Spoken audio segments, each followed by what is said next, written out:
Hello, everybody. We are back. We are here. We are live.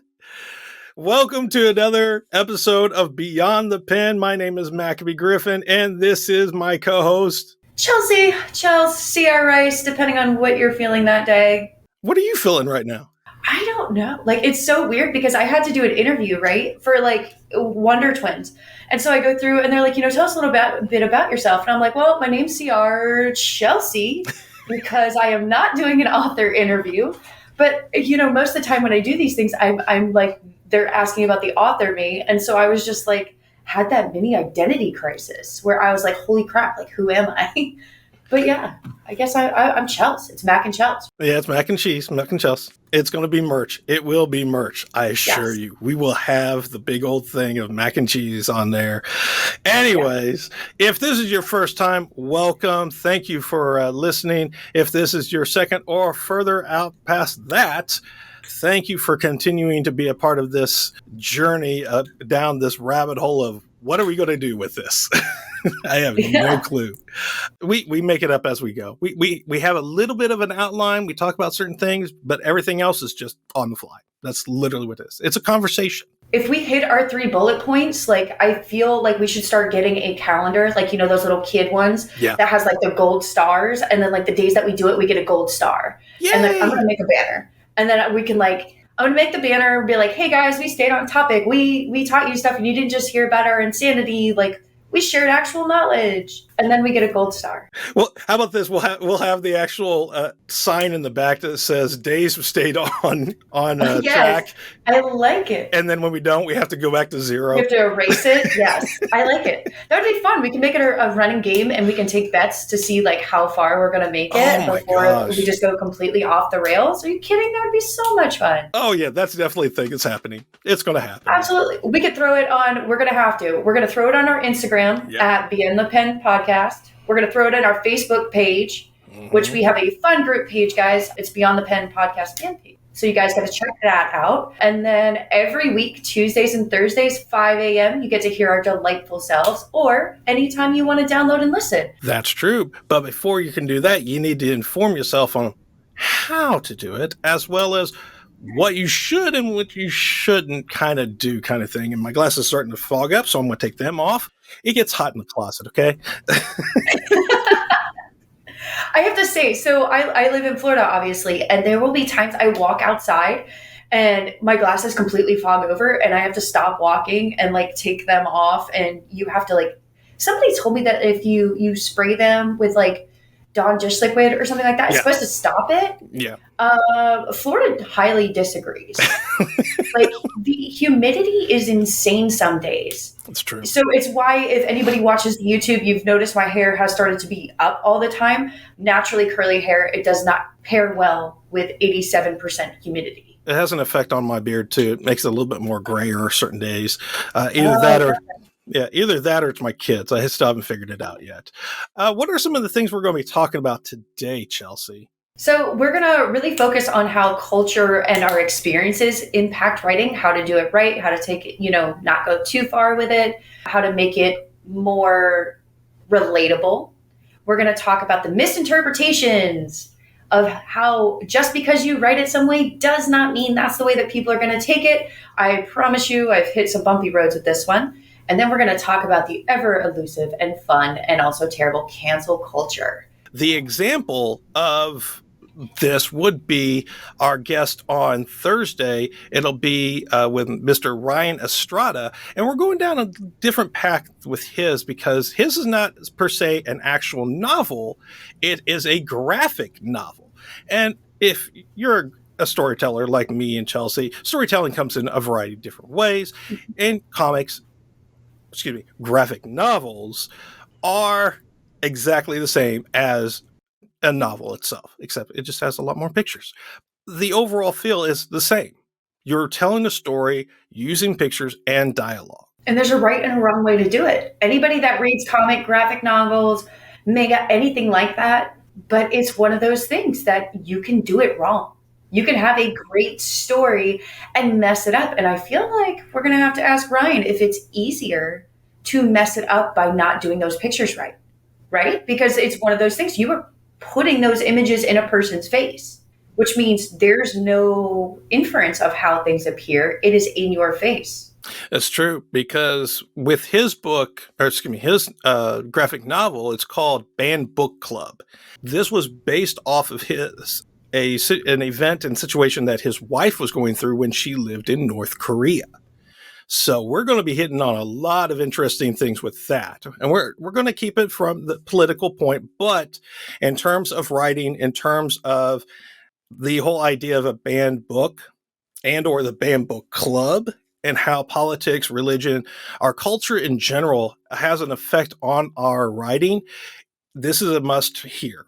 One, you're getting it directly from somebody who's lived it, because he lived in South Korea for a very long time. So he was right there.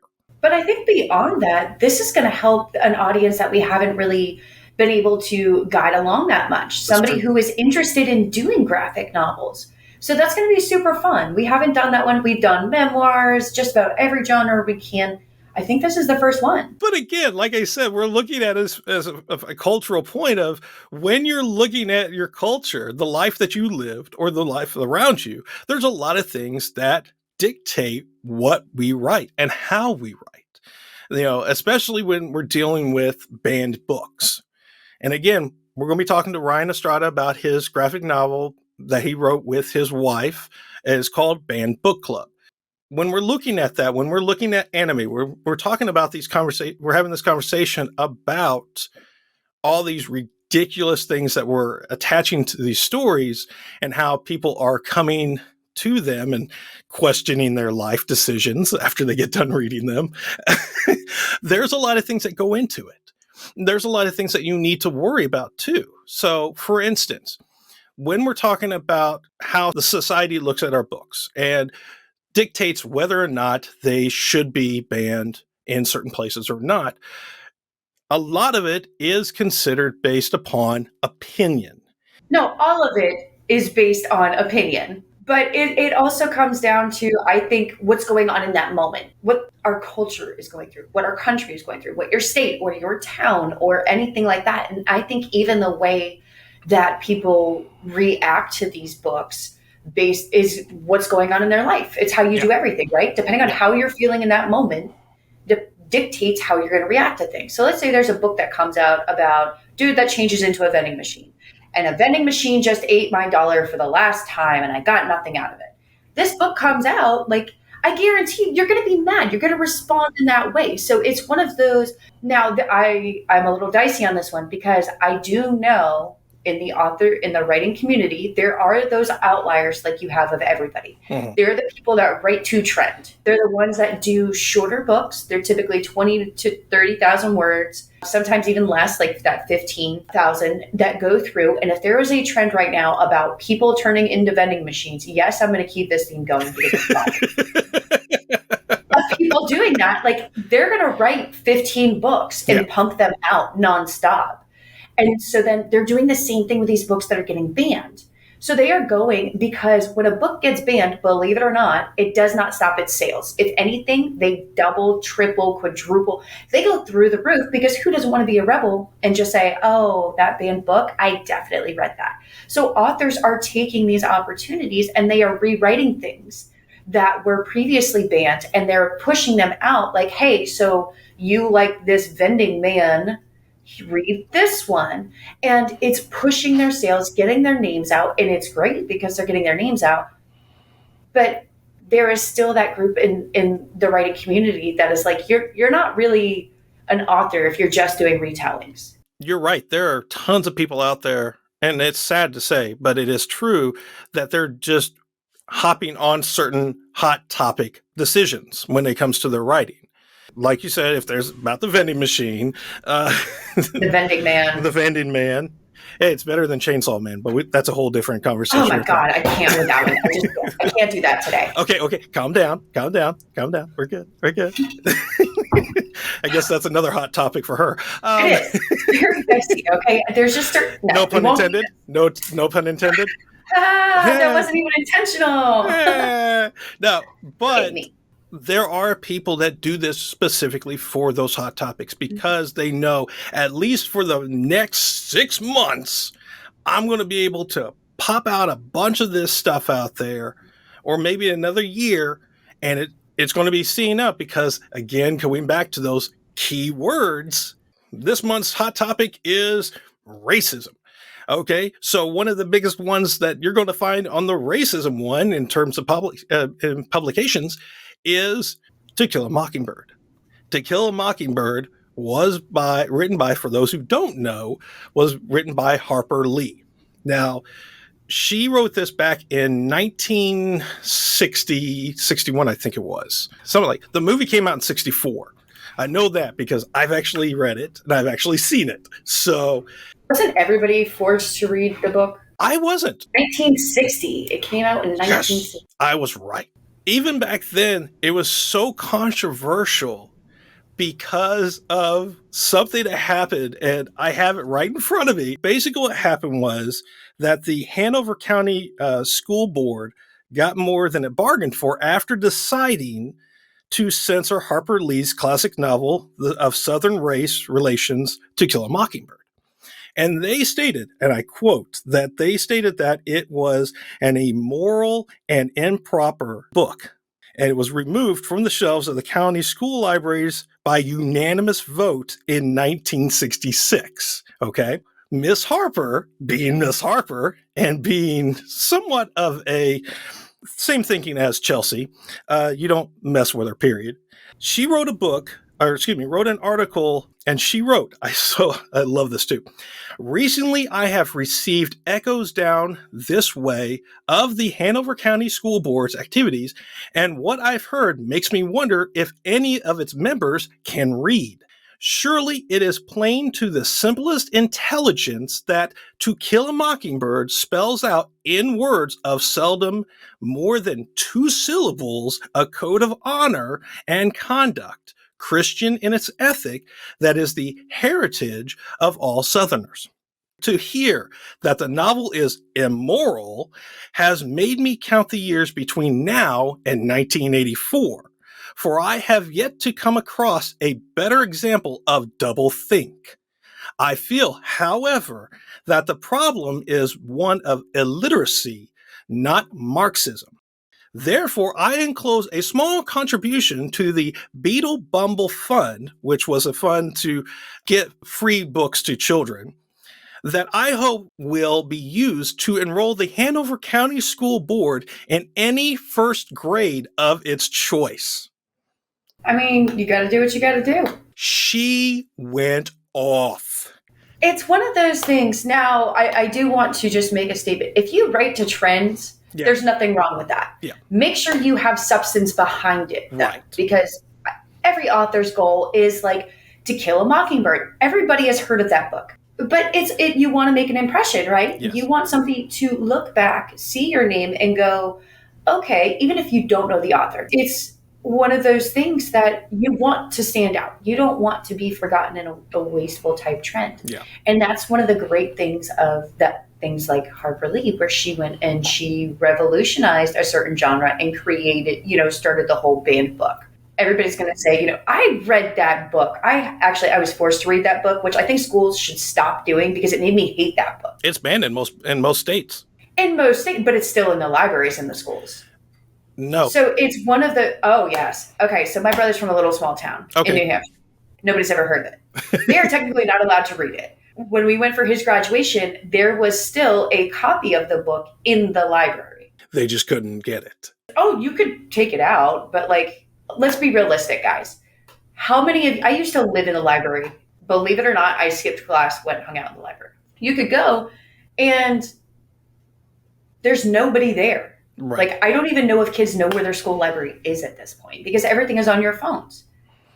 But if you have seen since it was in March this year, they listed it again. Yes. That book is number 1. It has been number 1 since then because people are making a stance to be those rebels that wants to read that banned book. Mm-hmm. And it's a part of me is awesome. You're supporting, this author who is no longer with us and everything behind it. But are you just buying it or are you buying it to read it and to interpret and learn? There was a list of the most banned books recently. And of course, it's always changing every month, but a majority of them are based around sexual orientation. They are banned because of racism, drug usage, and mental health. Did you know a lot of these books are getting banned? If you guys actually go in and look to why they've been banned, it's because of the audience that the publishers are trying to sell them to. If you are trying to sell To Kill a Mockingbird to an elementary school, you should get banned. You should not be allowed. If you are trying to sell a book about drug addicts to an elementary school, you should not be there. Yeah. There is a time, a place, an age. I would not let an elementary school kid read my book. Like, that would be stupid because there are adult themes. There are things that your brain, you need to be able and mature enough to understand the impact of something. So some of these books, like To Kill a Mockingbird, did get in trouble because they tried to add it to a 4th grade reading class. Yeah. That is why it got banned again. Not because it was going to a high school. It is because they were trying to push it onto children. And I don't mean to push it in that way, but No, you're right. they do not have the mental ability to understand the impact of those things. They don't understand it. That is not the life they grew up in. But when they get to high school and they are becoming the person they're going to be for the rest of their lives, that is when it is important. We are trying to make kids grow up too fast and forcing them to try to understand what happened in the 60s at 4th grade is what, 8? 9? Yeah, 4th grade.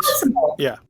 And you're right. And it comes down to exactly who the target audience is. And in this case, a lot of the banned books that are on the list right now are young adult books. Because, again, like she said, it's dealing with mature material, but they're trying to put it in specific areas of the school. It's not because it's just on the shelves. It's because it's going directly to certain libraries. So if someone is trying to put like The Handmaid's Tale, that's one of those major ones that's on there.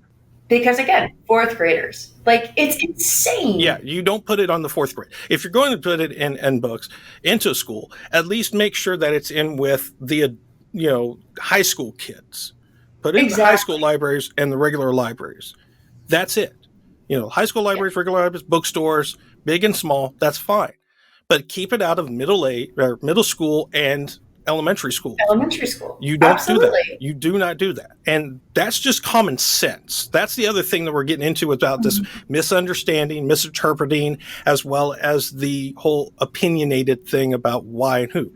There was and I love this, again, when I was doing my research, I went down a major rabbit hole with this. Texas is in the lead as of now for banning the most banned books.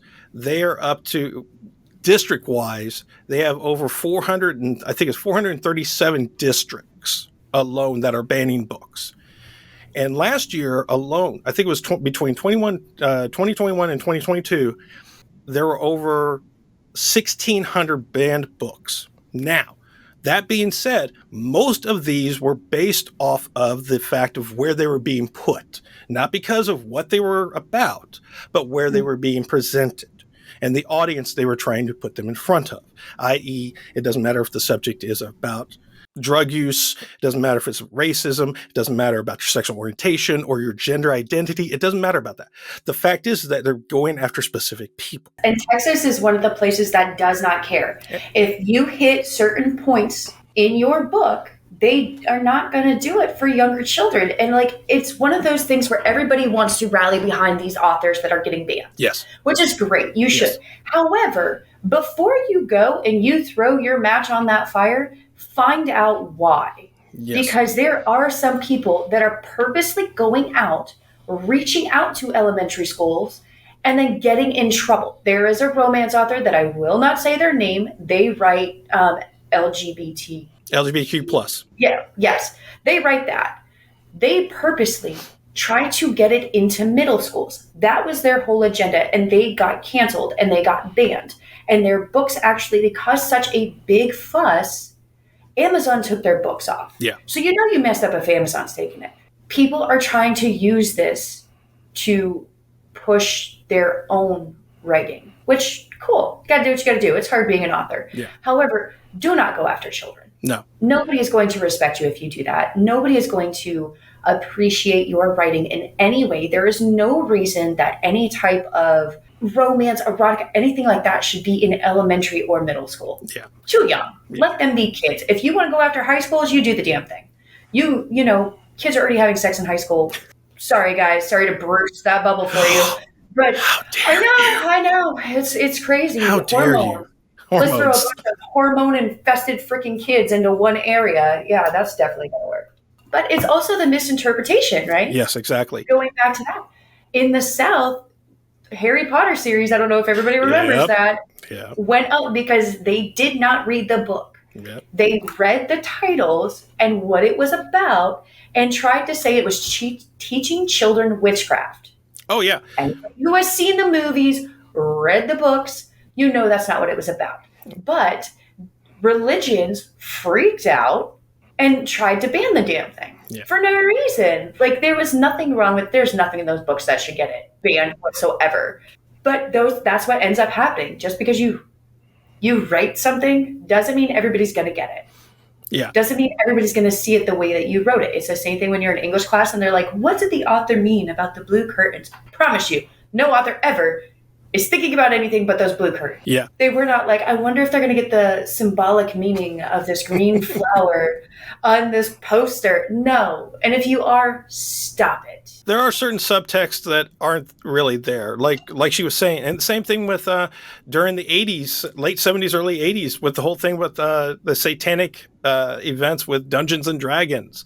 Now, again, most people think that Dungeons and Dragons was just a tabletop game. No, it's actually, there was a entire book series, not just the handbooks and the manuals to it, but also there was actually books based off of that world. And during the 80s, there was whole churches were gathering their children that had gotten into Dungeons and Dragons and just burning these books in front of them. Now, many of these books that burned would have been worth millions of dollars today. But that's what we're talking about when we're talking about misinterpretations and opinions that are based about this. To add upon the opinion part again, going back to Texas, there was a list of 850 vulgar words that a state representative had put together and put into law that were used to dictate whether a book was banned or not. Now, after he left, to continue with that was the fact that there was another representative that came in. They used that same list that gentleman felt were the most vulgar words to ban these books.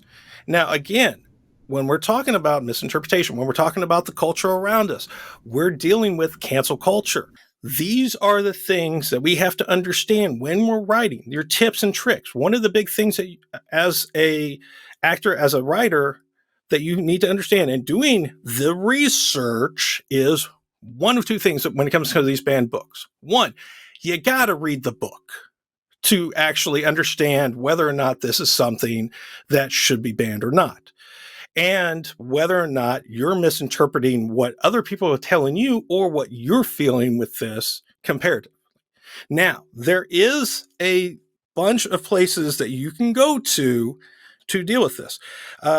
And on goodgoodgood.co, there is actually a list of organizations such as the National Coalition Against Censorship, American Library Association, We Need Diverse Books, PEN America, and the Comic Book Legal Defense Fund that help you to stay up to date. So when you are writing your book, whether you're doing it just to hit those hot topics or not, or you're actually trying to do it because you want a specific story to come out of you, these are places that you want to go to confirm whether or not these are those words that are going to hit, because it all comes down to the key words, and they're always changing.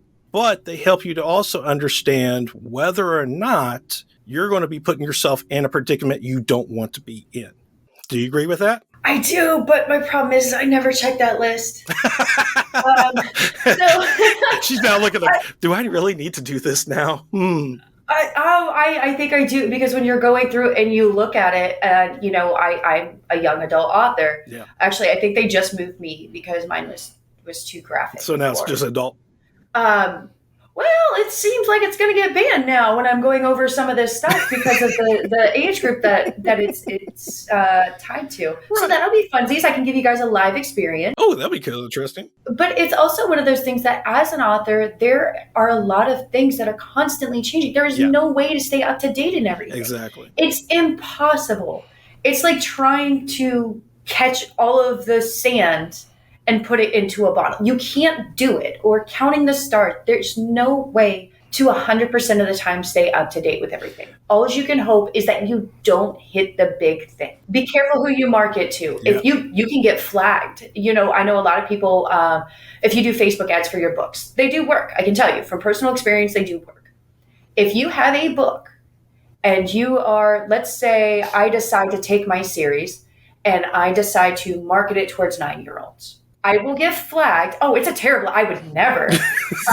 But Facebook will go through, they will flag you. They will temporarily shut down your page. I think it's like 2 weeks or something like that. Mm-hmm. And then they remove your ability to do ads for 30 days for the first offense, 60, and then a year. Yeah. Or 30, 90, and then a year. Don't try to just go for anybody for your books. Right. Nail it down. Be realistic, guys. You know, a kindergartner should not be reading a book that has anything to do with sex or gore or anything like that.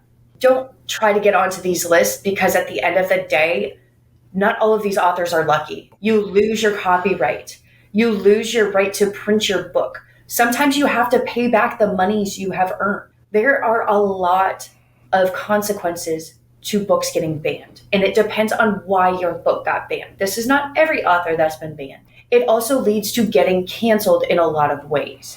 You'll get shut down. They will flag your pen name, which they can take your pen name from you. Yes. Okay. So you need to be very careful. And as an author, as soon as you publish that work, or as soon as you're starting to publish that work, be careful what you say. Stay out of political stuff. Stay out of any of that type of things. Nobody cares where you stand on those things.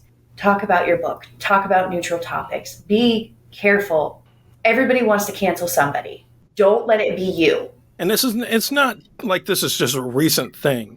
This is not like it's just in this past couple of years. This has been going on since freaking one of time. One of Chelsea's favorite authors of all time, William Shakespeare, and I say that in the most sarcastic way possible.